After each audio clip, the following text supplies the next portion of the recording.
It's Nick Shell.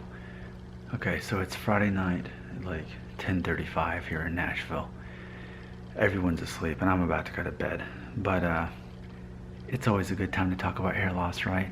Alright, so here's a pretty simple standard comment, but I should probably talk about it because other people can relate to it.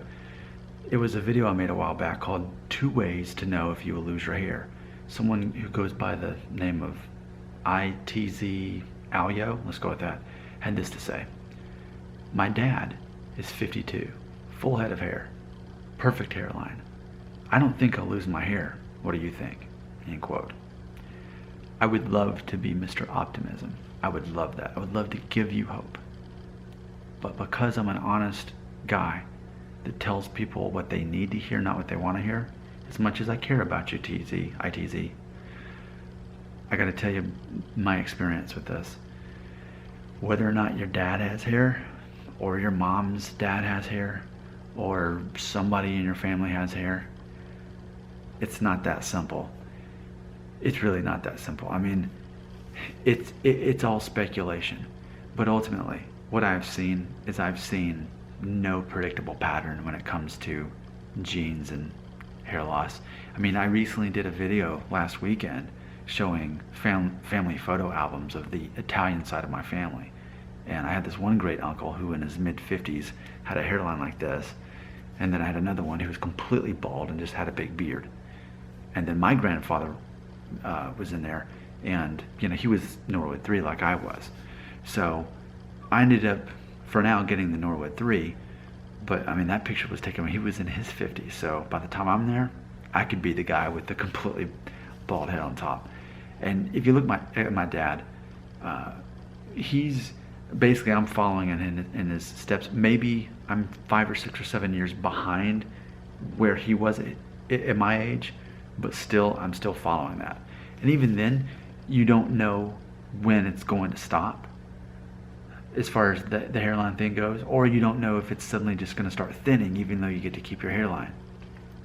So I guess for me, there's security in knowing that I don't have security in it. Does that? I know that doesn't make, that's a paradox. It's an oxymoron. Let's discover that a little bit more and then we go to sleep.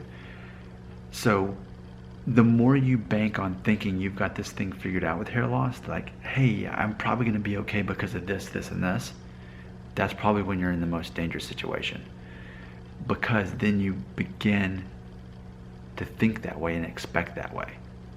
And what if 5 years down the road, your hairline is starting to go back quickly? And even though your dad is still at Norwood 1 in his 50s, whatever age you are, you could be passing him. So the best thing to do mentally is just to expect to lose it all tomorrow. That's the plan. Just kind of like with life. Any of us could die tomorrow. None of us want to, but we could. You know, brain aneurysm, car wreck, whatever it is. Apocalypse, end of the world. We don't know, right? We're not guaranteed tomorrow, and neither is our hair.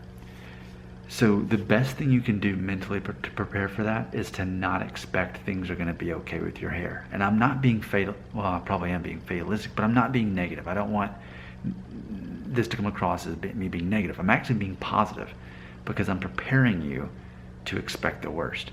If I get you to that point where you're expecting the worst, then if something that's not even the worst but just kind of bad happens, you're over prepared for it. And that's exactly what I could say my story has been in hair loss. Because my hairline, I noticed it started going up when I was like 19.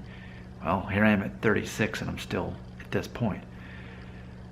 But the whole time I was just waiting for it to happen. And then of course by the time I got to 36, it's like, okay, well, who cares now? I mean, it's not like, you know, I'm married, I have kids, I have a job. Like, it means more, and I get it, and I totally understand. It means more when you're younger, in your teens and your 20s. Like, that's more of a thing. And then you get into your 30s, and like, those are not the things that people value you for. It's the same way in your 20s, you just don't know it yet. You don't learn that until you're actually in your 30s, and then you're like, oh wow, well, I guess I'm glad I had hair. I guess that helped because, but then again, I didn't get to learn those lessons like you can learn them from me now. So what I want to say to you and anyone else in your situation, If you think that you're going to luck out because you read on the internet that your mother's father still had all of his hair, or your dad has perfect hair, it doesn't mean anything. You know, it's Russian roulette when it comes to the genes and hair.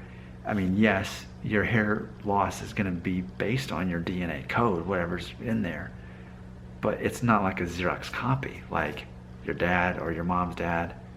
It's just in there somewhere. Like, for example, my wife has basically the same complexion as me, dark featured and tan skin, yet we have a daughter that has like golden blonde hair, blue eyes, fair skin. You know, where did that come from? You know, it's somewhere up in the genes. It's that random. Like, I would think that I'd have a daughter that looked like me. No, not at all. And our son's kind of that way too. So it's interesting. You can't predict it.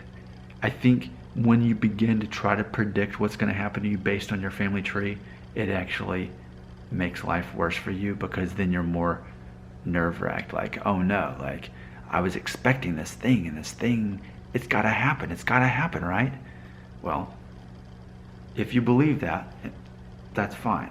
But me, Nick, being your mentor, I just don't want you to be disappointed. So that's why I'm just setting you up for that. Hopefully I'm wrong. Thanks for asking. I'm Nick Shell, and all I ever talk about is hair loss.